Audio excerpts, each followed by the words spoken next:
Well, hello and welcome back to Hummingbird Ranch. We got an episode for you today.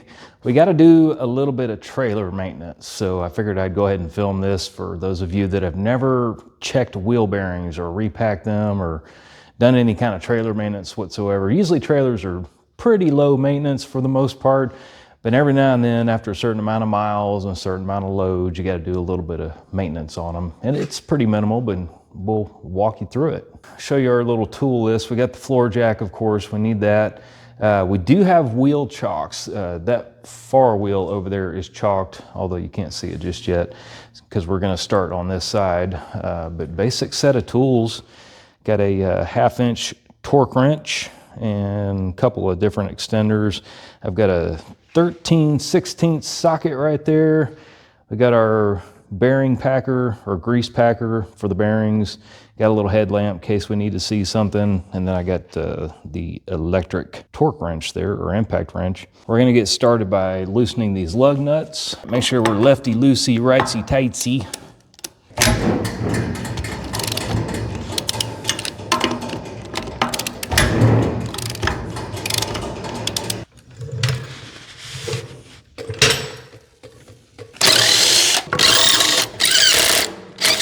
And this should just pop right off, just like so. There's the hub with the bearings. Give it a little spin. I don't hear anything unusual. It seems like it does need grease. It sounds dry. So first thing we need to do, this is called the dust cap. We need to pull the dust cap off real easy because we don't have another set. We can get them. It's a pretty common part. Maybe a bigger hammer. Oh, here it comes. Now it's starting to creep out. Okay, voila, one dust cap. Okay, so now we want to straighten this cotter pin out. And it's just kind of bent over to kind of lock it in place. And all it's really doing is making sure that this castle nut doesn't rotate to loosen or tighten, because you don't want it too tight, you don't want it too loose. This hub's got to be able to spin freely. Somebody did a number on this one. There we go. Goodness. And there you go. There's one cotter pin. Okay, now we can take our castle nut off. I know it's hard to see for all the grease, but it's in there. I'll show you when we get it off here. They call it a castle nut because all these notches that are in the top of this thing, I don't know if you can see them very well, but there's little notches all the way through there. And that's places for the cotter pin to go through so it keeps it from rotating. But let's go ahead and slide this axle off of here and see what we have. There is another washer right here. That's gonna come out as well. Okay, so let's slide this off of here real quick. And there's the washer. It's coming off. So what just popped out of there, this is the outer bearing. Looks like it definitely needs new grease, but we will inspect this after we get it cleaned off to make sure that there's no burn marks, you know, any bluing on there that indicates that it got up to a high temp, and also make sure that the inner race looks good. Give it an overall inspection, see if they need replacement or if we can just repack them and move on. So we're gonna get this all cleaned off. What we wanna do, we wanna remove all this old grease, because we're gonna put entirely new grease on there. Get it out of the threads, clean up the grease fitting as best you can here. I do see some discoloring here, but I think that's more from just the grease itself staining the metal. I don't see any bluing, which would indicate that it got really, really hot or anything. So I think that's just old grease that's kind of worked its way into the metal. I've got some of this green Brillo pad. Let's see if that comes clean. Yeah, see how clean that comes? It's just old grease stuff. That looks a lot better. What do you think? What I want to do is to start cleaning off all this, get all the old grease off of these parts.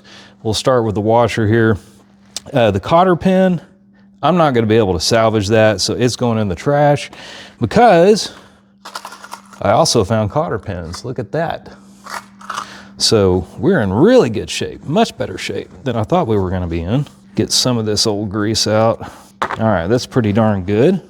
And again, we want to inspect this bearing to make sure that we don't see any signs of wear.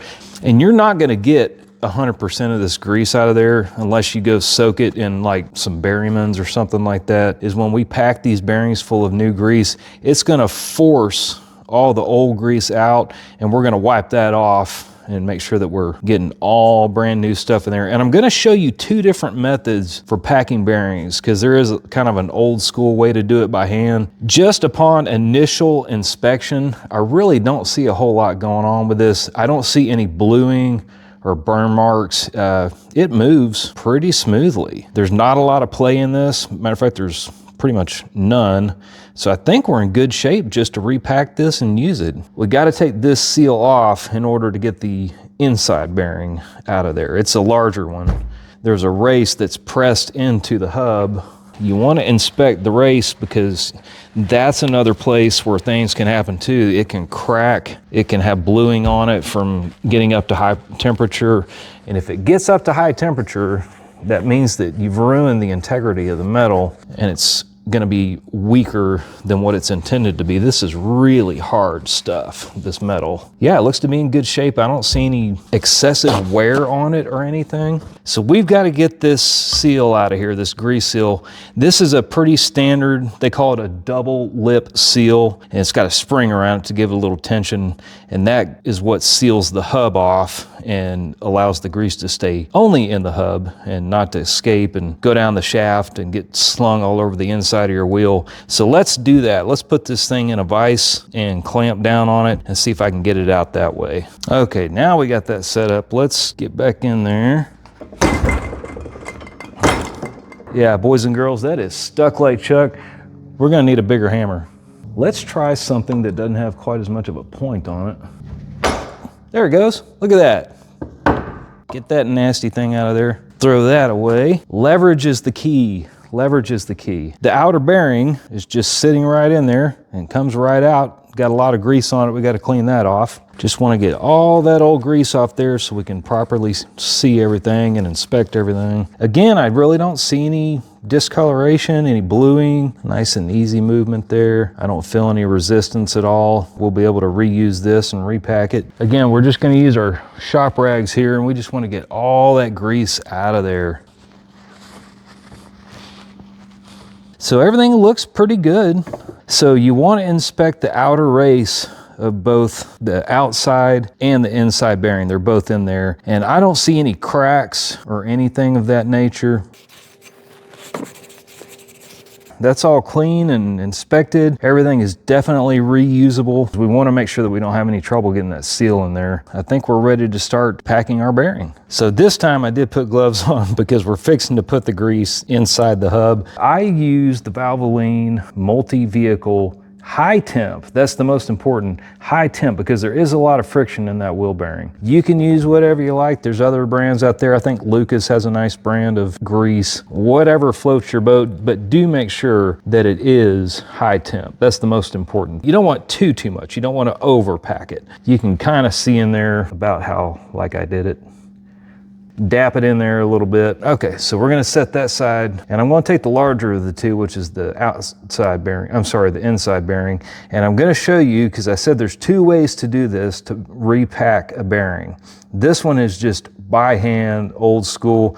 You're forcing the grease through, and you'll start to see after a while that the old grease, it'll be kind of brown and dirty. You can see it right there. It'll start to come up, and we want to make sure that we wipe that off because we don't want it to get back in there. But I just take a big old glob in my hand like that and just slowly start, you're just basically pressing it in from the bottom and forcing it through, and you'll start to see it come up around the top here, and you're just kind of dabbing it through there like so.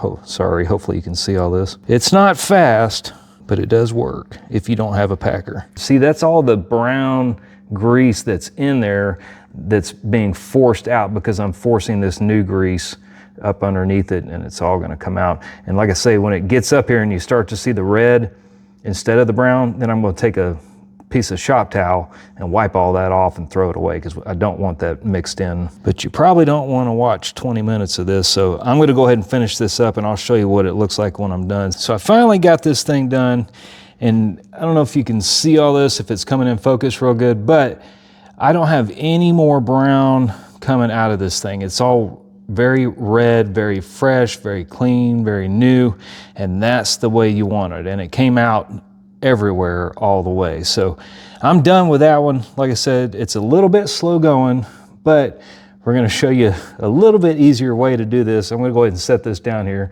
because it's ready to go back in. But I'm going to go over here and get my grease packer and get that set up, and we'll show you how to do it that way. Now we're going to take the smaller outer bearing, and this time we're going to use a grease packer. I'm pretty sure that I got this off of Amazon, but that's just a dust cover. Take that off, set it to the side. Don't need that right now. And then you've got this little tapered piece that comes off, and if you look inside there, there's a little Zerk grease screw right there at the top. And then it kind of funnels down this other orange piece, and it's got a big O-ring that seals around on the inside to keep that grease down in there. But as you push on this thing, the grease comes up around the inner part, and it basically goes through the bottom of the bearing and, you know, gets in there around the rollers and out the top. Kind of similar to what we were doing by hand, but this is a little bit easier. So you want to take the smaller tapered side, it's kind of V-shaped, but put the smaller side down, and then you just drop this, and that fits on the kind of the inside of the bearing, just like so. So you can see it like that. And what I do kind of a massaging technique, but again, we got to kind of watch as it comes out because we want to wipe all the old grease out. I don't want that, one, infecting my bearing packer, but two, staying in the wheel bearing. We don't want to remix it back in. So I just kind of put some pressure on it and just kind of rock it around a little bit. And I can peek down in there. You can't really see it. It's actually difficult to see, but I'll show you.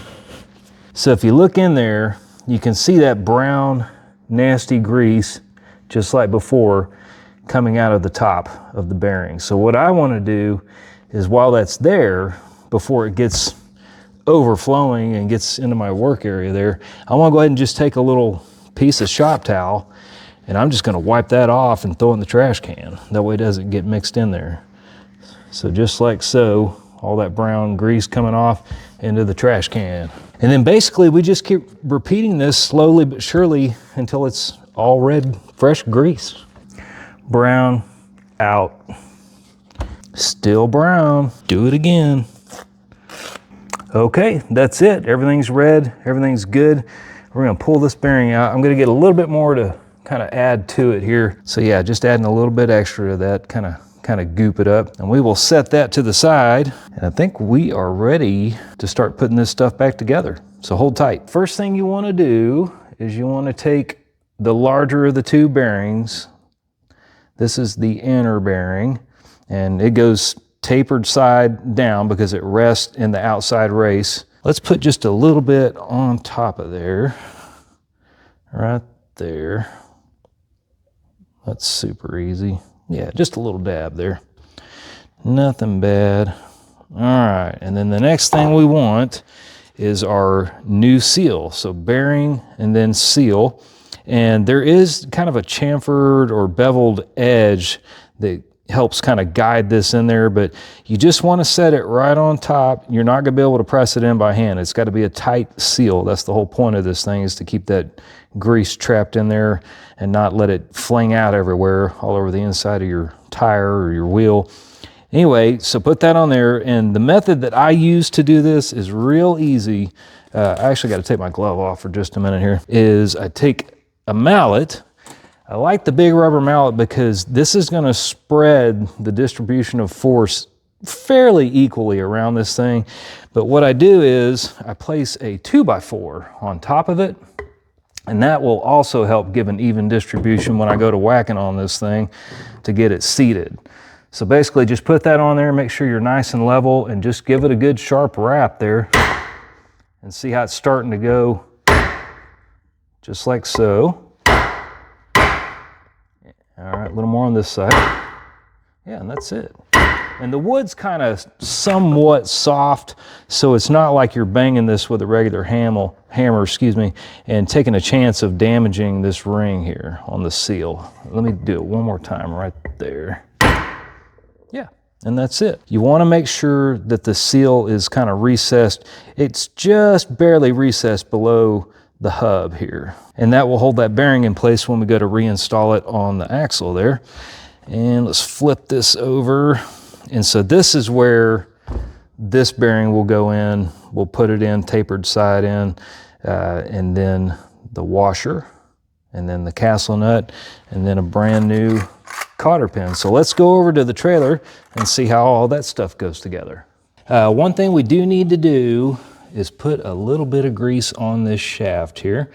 So just reach in there in your grease bucket and get you some grease and just kind of apply it to the shaft. Just kind of dab it on there real good and thick. All right, I think we're good there. So yeah, we want to put the seal inward.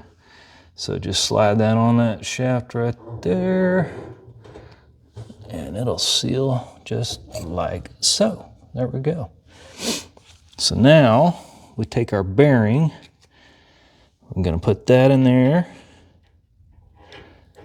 Look at all that good fresh grease. That's a good snug fit. Then we take our washer. I'm gonna go ahead and, I've got some excess grease on my gloves, so just go ahead and get that all over that washer. That'll be just fine. Put that in there, like so. And then we're gonna take our castle nut, or put that on there. There we go. I'm gonna spin that on there nice and free. Basically, you wanna tighten that thing all the way down. Just by hand is fine until you can't tighten it anymore. And then the hole is right over here. And basically what you want to do, you don't want to leave it tight like that, because then the hub just can't spin like it needs to. It needs to spin freely, but you don't want it so loose that you get vibration in the hub and end up wearing out your bearings. So you just tighten it all the way down by hand, like so, and then you back it off just a little bit. I do about a quarter turn, about like so, because I can see the hole right there. Just want to make sure that that does spin freely. Kind of get everything lubed up there. Let's get us a brand new fresh cotter pin. One about like that is perfect. That cotter pin just does not want to cooperate. Let's see if we can give it a little tap, tap, tap there. Something is preventing it from going in there, so we may have to clean out that hole. Okay, I think I may have found a solution. Basically, I took this cotter pin that we were trying to get in there and being very unsuccessful at. I gave it a little bit of shape to kind of get it to come up, because it's just hitting the castle nut and just coming to a dead stop. So I think this little bit of curvature, we'll find out, should give it just enough room. Yep, look, there it is right there. It actually kind of came through. Still may have to tap it there. Yeah. All right, it's an easy solution. Now we just got to bend it. We want to bend the ends of it so it kind of locks in place, so to speak. Just like that. Give it a little rat-a-tat. Kind of bend those over. All right. Okay, we got the dust cap cleaned up mostly. Jeez. And we're going to put that back on like so. You just kind of want to start it just a little bit, and got the rubber mallet here. And again, just kind of work your way around. You'll see when it seats flush.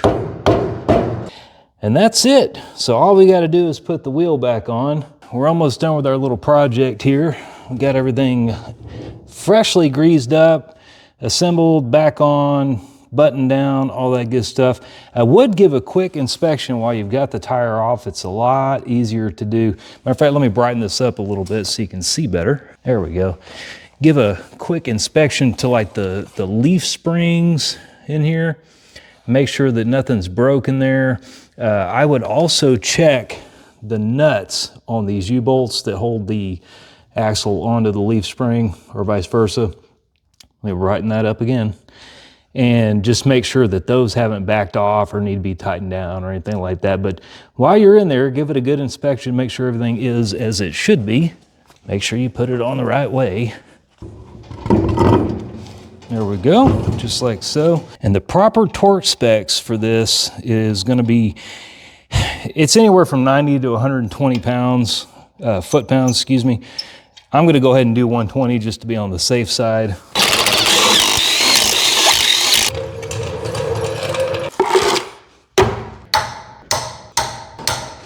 And that's that. Okay, well, that's it. The tire's back on. We got freshly packed bearings, got good grease in there, so now I feel safe about future travel. We still got to do the other side. I'm not going to show you how to do that one because it's the same thing, just on a different side. But we hope you enjoyed the video. We hope you learned something. If you like what you saw today, make sure you take the time to hit like and subscribe. That really helps us out, and we really, really appreciate the audience. And we'll see you on the next one at Hummingbird Ranch.